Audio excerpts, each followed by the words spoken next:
Literally the entire NBA is watching and waiting, trying to figure out what Kawhi is going to do next and what decision he's going to make. So, Ryan, is Kawhi hurting his potential team with his decision to wait?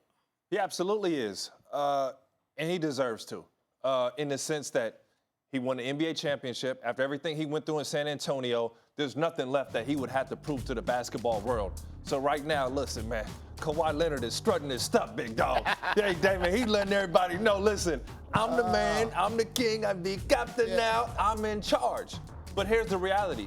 There have been 93 free agent signings since Kawhi Leonard has been waiting. So every moment he misses out on a guy that one of his teams could get. If you're looking at the Clippers, they got 4 roster spots just about to fill. Raptors, 5 spots.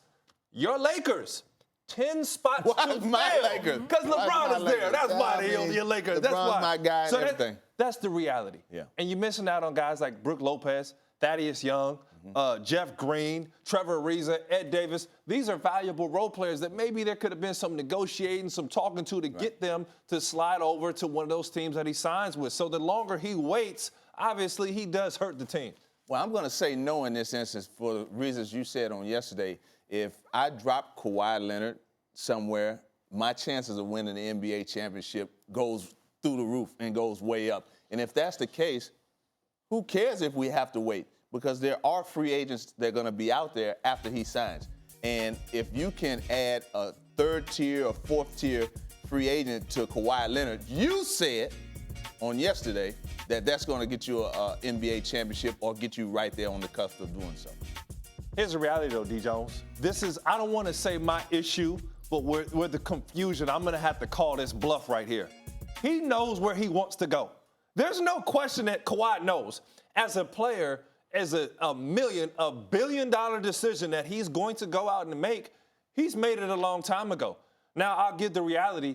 Do your due diligence. Make sure you don't make any mistakes. If it is the Lakers, if it is the Clippers, if it is staying in Toronto that you're not missing out on. So somebody would have to pry him away from his decision. But I tell you 100%, I don't believe that he has no idea and he's just completely neutral to every single organization. He's just doing his due diligence. He's letting everybody know he Kawhi Leonard, dog. That's all he's doing. He is letting us know that the third best player in the game. Us.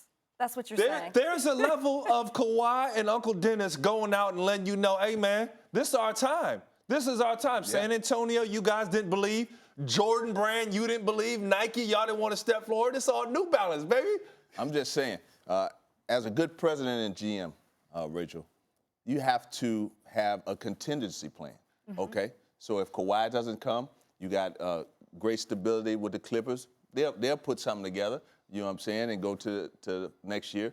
The Lakers, you still got AD and LeBron James, 2 of the top 5 players in the league.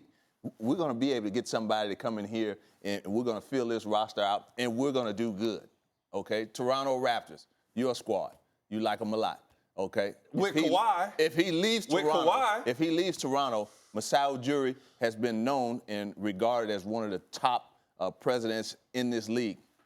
I'm sure he has a plan if Kawhi Leonard walks out the door. So I'm not worried at all, and I don't think it's a problem. But don't you think that's, I don't want to say selfish, but to the team, the other 2 teams that he's not going to pick, they're going to be left out. They're missing out on free agents day after day. And I understand after the first flurry, things have stopped. Things have calmed down. Everybody's waiting for Kawhi Leonard. But in all reality, as some names going to start to drop off the board, those could be guys that, you know, L.A. or especially Toronto or the Lakers, man, we could have went after them. We could have filled those roster spots. And even more so, that would extremely, extremely hurt the Lakers. But that's what I'm saying. That's why they call it free agency, okay? I have a decision to make, and as an organization, as a team, you have a decision to make. You have to go into free agency with your list of what you want to happen this summer.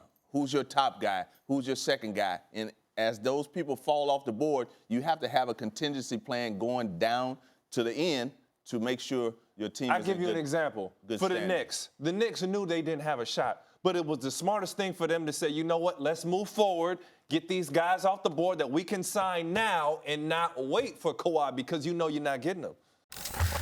Thanks for watching ESPN on YouTube. For more sports highlights and analysis, be sure to download the ESPN app. And for live streaming sports and premium content, Subscribe to ESPN Plus.